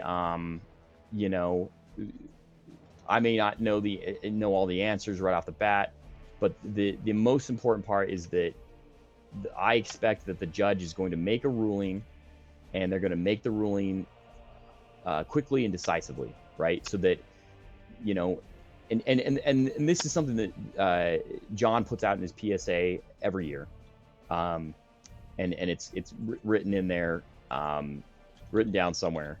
I couldn't tell you off the top of my head where, but it's written down somewhere where it's like, I think it's I think we have a judge code of conduct now. I can't remember. I have a funny aside. I'm gonna tell it because it's funny. So they came out with the code of conduct, and and Chuck, you'll probably remember this, but I had been like, it was right at the end of COVID, or right at the end of COVID. We're coming back. We're starting to play tournaments again. I think that's the timing, and I was like, this is like, I was really upset or no. Something had come up where somebody had said, okay, we're going to follow this code of conduct, and I couldn't believe that they put a specific line of ruling from the code of conduct in this announcement. And I was like, what? This is I can't believe this is a thing. Holy crap, this is a thing? I can't believe it. And I was upset about it. And I said it in the team chat, and I was talking about it, and and then I was like upset enough that I was like, I'm gonna go look. And I found the line, and I looked, and I was like, okay, it's in there. And then I read the whole code of conduct, which, hey, I was a player, I was a judge, but I was also a player, the player for this specific event. And so I hadn't read it, right? Players haven't read they haven't read the player pack, they haven't read the code of conduct, blah, blah, blah, right? Well, at the bottom, and this is the ITC code of conduct, at the bottom of the code of conduct, my name is one of the authors. So I'm on it. That's very cool. Very cool. I'm on a call. I can't look right now, really. So yeah, like I was one of the authors, and I'm righteously angry, righteously upset about this situation. And yeah, that was some definite, like, oh yeah, just foot in, open mouth, insert foot, just huge, just wow, I look dumb kind of moments. That's funny. But yeah, so go. Sorry, what was the question again? No, just to asking from a player's perspective, what to expect from a judge, like from your perspective. Yeah. Sorry. The answer really is decisiveness, like the ability and willingness to make a ruling. And oh yeah, I remember my point. So John puts it in his PSA every year, where and it's in there somewhere, where it's like the judge is going to make a call at the table, and you as a player have the right to ask for a bigger, more official call, but that's going to take time. right? That's Right. going to be like, okay, we're going to get other judges over here. We're going to like make sure we're looking at all the rules. We're going to figure it out. But if you want a in the moment decision and you need it now kind of thing, then I might rule wrong, but you have to live with that ruling. Right. You know, you asked for that ruling, and I'm reserving the right to be wrong, because I'm going to make a decision in the moment to be decisive and to make sure that the game flows on, right? That you can continue in your round. Yeah, because that clock's still ticking. Yeah, The clock is still you ticking. know, the only one that can pause it is the judge, right? Right. Well, From my and understanding. that is the case. Yes. That's problematic though, because I can pause the clock as the judge, but the round Yeah, timer the round doesn't clock get keeps paused. going. Yeah. And I don't have, there really isn't any leeway in terms of you getting extra time, right? So like that time technically is still kind of coming out of you, just because that's reality, right? And there will be players who are like, well, I should get more time or whatever. And it's like, well, yeah, but where's that going to come from, right? That how do you get that time when,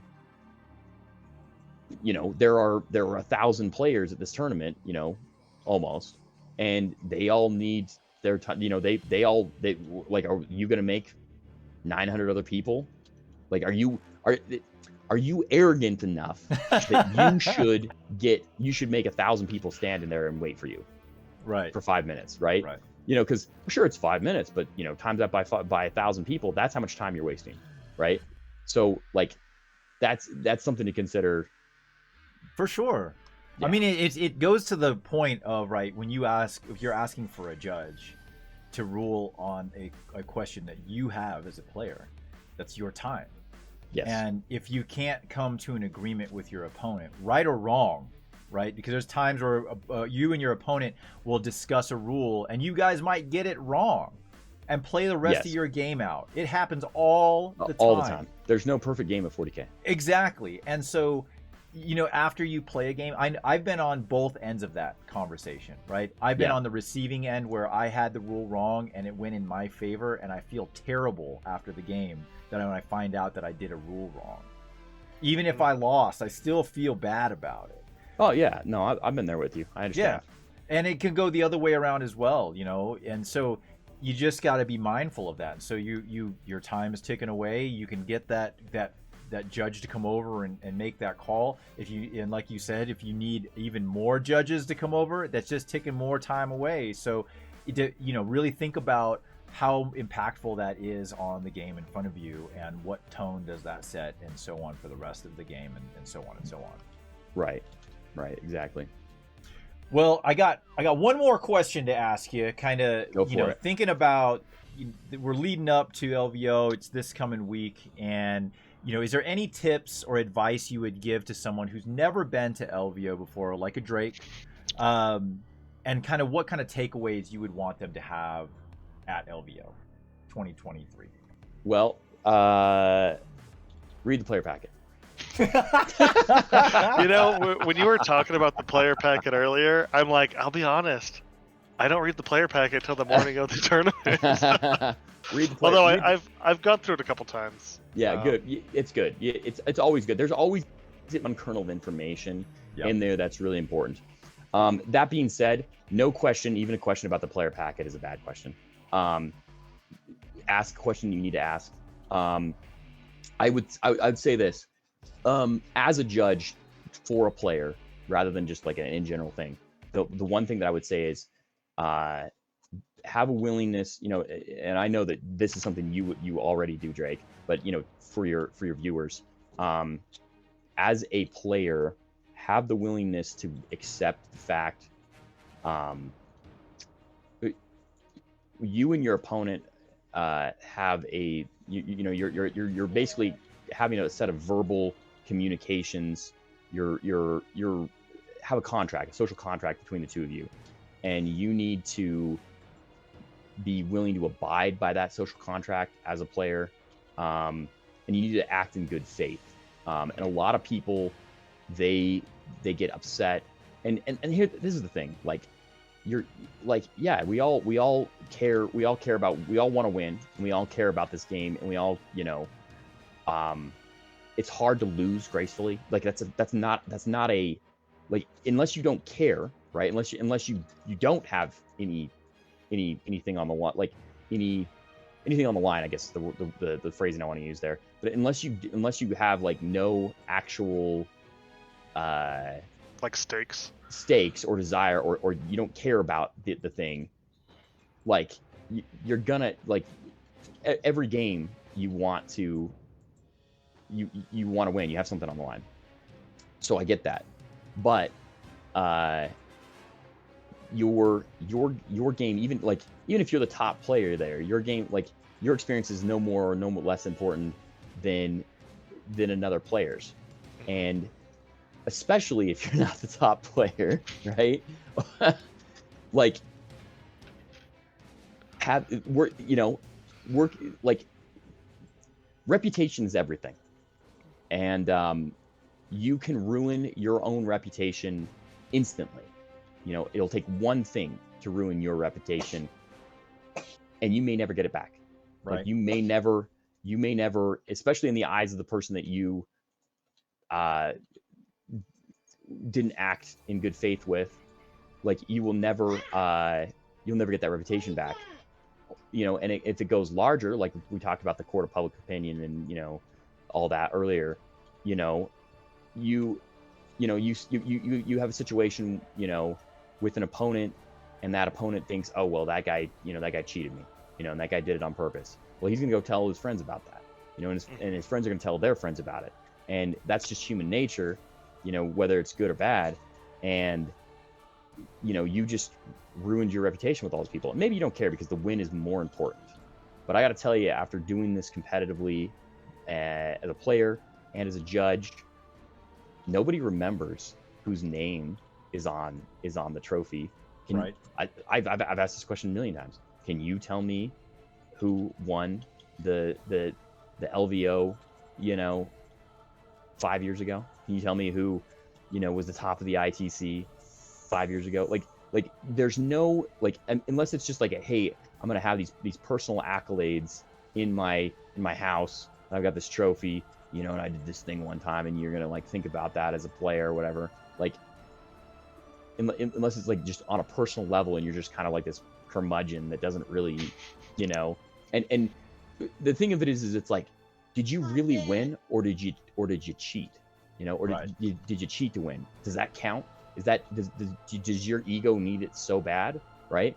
Like, so I guess my point is that come with a mindset, even after you've lost the game, you had a bad game before, whatever, come into the table to that next table with a mindset, of, hey, clean slate, new opportunity, and I'm going to act as I'm going to be a good actor, in terms of like your actions, faithful actions, faithful actor with my opponent, rather than trying to pull one over on my opponent, rather than trying to be like, I had these guys a few years ago, and this is my guess, my top pet peeve as a judge, is the player who's like,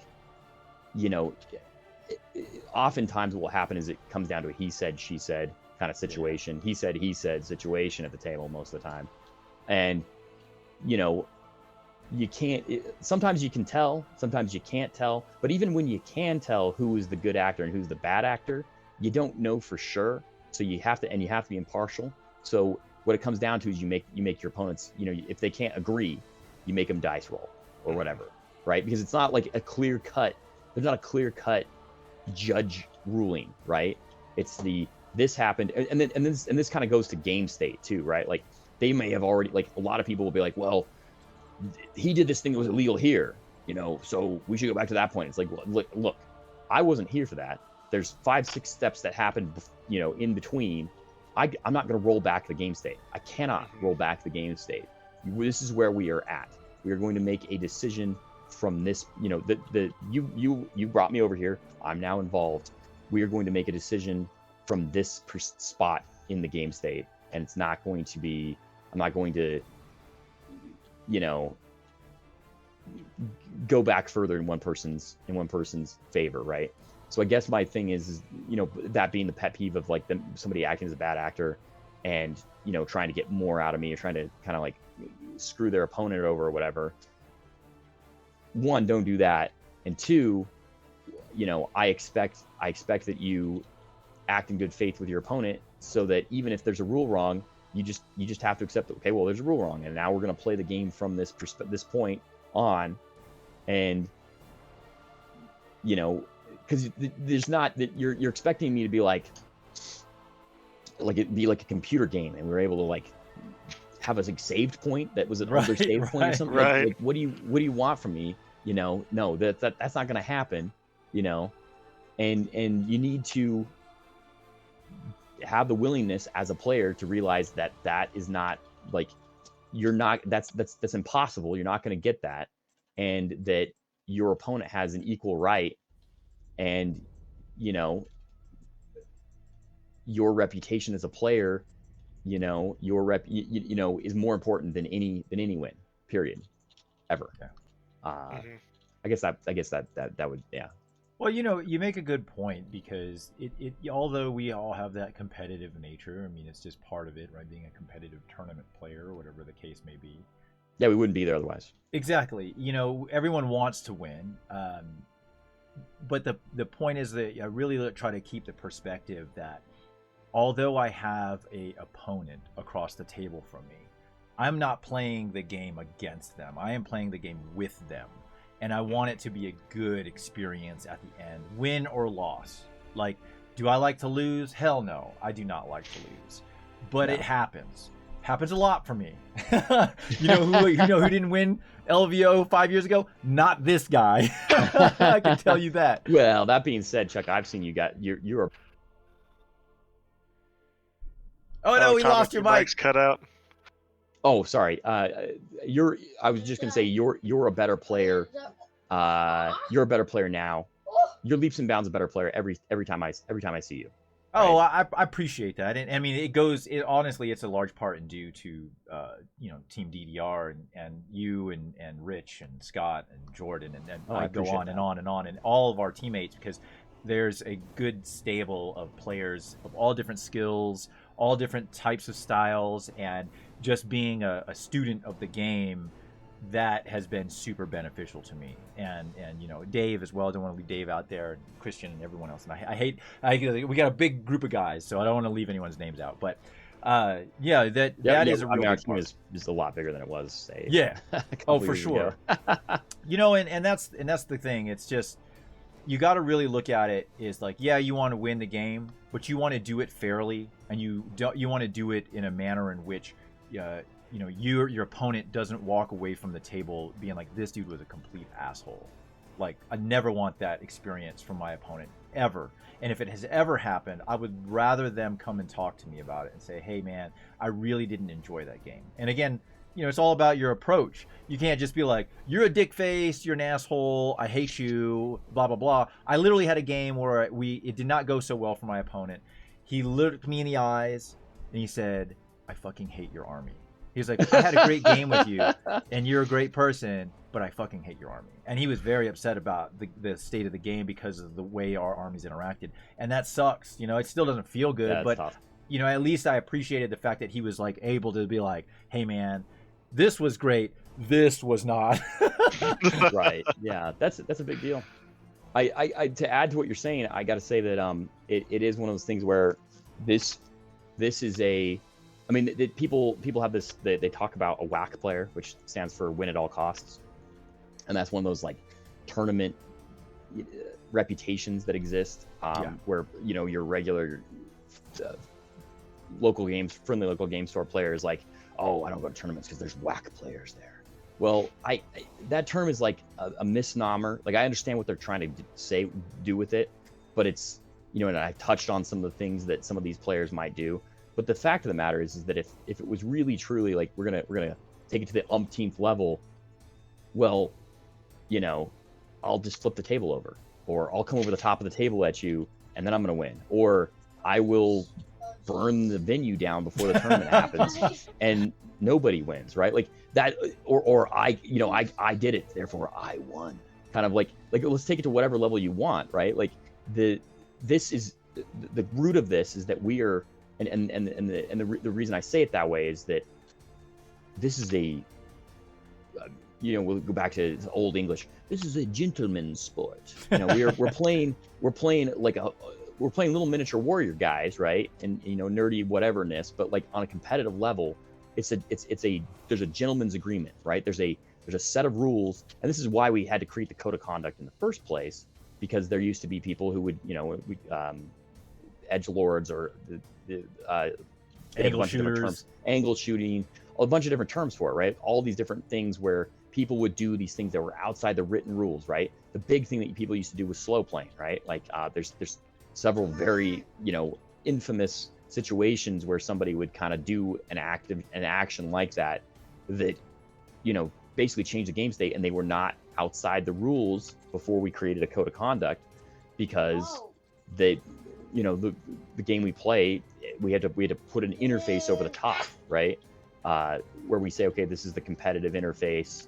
Here's our code of conduct to make sure that people are good actors, and it's written down because some people, no matter what, they're adrenaline junkies. They go for that feeling of, oh, well, I beat you, I won the game. It's like, did you win the game, right? Right. And so that's the baseline. Is that this is a gentleman's sport, gentle person's sport, and you play, with that. You come into the setting with that as an expectation of, both. This is what is expected of you, and you can expect of your opponent. And when people don't do that, I think that's probably my biggest pet peeve, honestly. For sure. And that's my biggest piece of advice, is that go in, and Drake is the new player, is the example or whatever. And Drake, I know, is the kind of person who's going to be fine, and he's going to do this just fine. Don't go expecting to win. Don't expect to go negative. Have a bad score. Be like, hey, you're going to get 6 games. You're going to be 2-4. Expect to just lose all your games, and try to have a good time. Try to learn from it. Try to come out of the tournament both with that, like we talked about, the road trip life experience, right? That you can say, this is a once in a lifetime experience that I had, and I did this thing and it was great, and I'm going to go do it again. But also, as a better player, be like, okay, well, this is what I learned. I learned all these things, right? I learned X, Y, Z. I could do this better, right? And as long as you can say, hey, the vast majority of my experiences in those situations were things that I learned as a player that I could be better, right? And maybe there's an unfortunate gotcha, like you didn't realize a rule that your opponent had. But as long as they weren't like deliberately doing that to you, they weren't deliberately trying to gotcha, right? That's, to me, the most important part, is that, if that's the experience that you as a participant, as a player, can come and get, and I as a judge helped facilitate that, just by being there, by being this person that, worked my butt off all weekend to make sure that could happen, then that to me it's a success story. There will be drama. There will be people who are bad actors no matter what, because we're all human beings, and there will be those situations. But if the majority, but I like to call it the meat and potatoes of the tournament, like the people that keep the door open, keep the lights on, because there's enough of them, right? Like, they're not the total competitive players or whatever, but they're the guys who make the tournament happen, right? If those people are the happy people, right? I talked earlier about getting rid of bad actors on a local level, right? I'm keeping my meat and potatoes players happy. They're going and talking to their meat and potatoes friends, and maybe one of their players is a future LVO champion, that top 10% cream or whatever you want to use the same metaphor. Maybe there's some of those guys in there, but like the vast majority of those guys are just your regular, Joe guy, right? And right. If those guys are having a good time and coming back to the tournament again and being like, yeah, I'm ready, I'm going to go again, then I've succeeded in my job, then I've done my job, and I've, I guess, gotten my emotional fulfillment out of the situation, right? I can be like, hey, and I, in fairness, there is a certain self-righteousness on my part where I can be like, yes, I upheld the honor of the frontline gaming and this tournament, and we got the bad guys kind of thing, right? But that's, I can say, okay, cool, that was worth this chunk of my life that you don't get back, right? Like, right. I mean, if you want to look at it from that perspective, like, yeah, I'm not, you have, you don't get to go do redos, right? Like I can't hit that save button and be like, well, I'm going to start this LVO over, here's my checkpoint, right? No, like I'm going to, that's worth a chunk of my life away from my, well, my wife's coming, so not away from my wife, but away from my kids, away from my regular life, whatever else I might have been doing, right? Mm-hmm. That's worth it. For sure. Yeah, I mean, it's such an experience, and I have enjoyed every single one, the highs, the lows. I made light of that incident years ago, but I say it lovingly because it has been a great time every single time. Even when I'm getting my ass kicked going 1-5, I had an amazing time. Yeah, it was brutal. Thanks a lot, Ultramarines. No, I don't blame the Ultramarines. That's just me.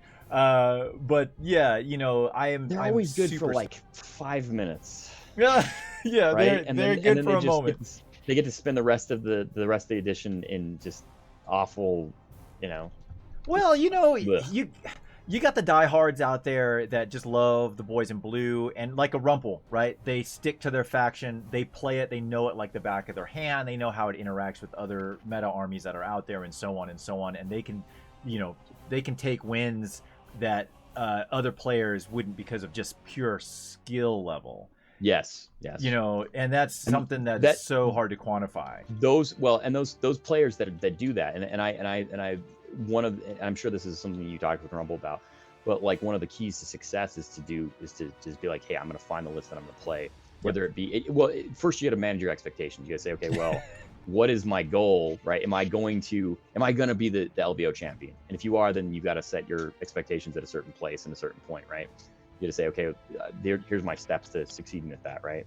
But if your expectation is, hey, I'm going to go and I'm going to have a good tournament, and this season I've decided to play this faction or whatever, then the best thing to do is what Scott has done, where, I think he put a list in the team chat where he was like, okay, I've played, and maybe you guys talk about this, I've played, 54 games at competitive tournaments, X number of them at a GT level event or above, and this number of them with the same list, right? And that's something that he can like look up in BCP and, quantify, right? Like spreadsheet that, right? And if you do that, my best competitive streak was back in 7th edition, and I did Battle Company, and you can ask Dave hated it, Rich hated it, they thought it was the worst. They were like, screw Thomas and screw his stupid Space Marines, I hate them forever and ever. But the point being is that I played 100 practice games. I played reps. Yeah, you get those reps, and you're doing the same thing over and over and over again. And maybe you're tweaking. You get to the point where you're tweaking. Okay, well, this thing changed in the meta, so I tweak this. I make this one change so that this last 100 points of my list or whatever, and you do that over and over and over again, so that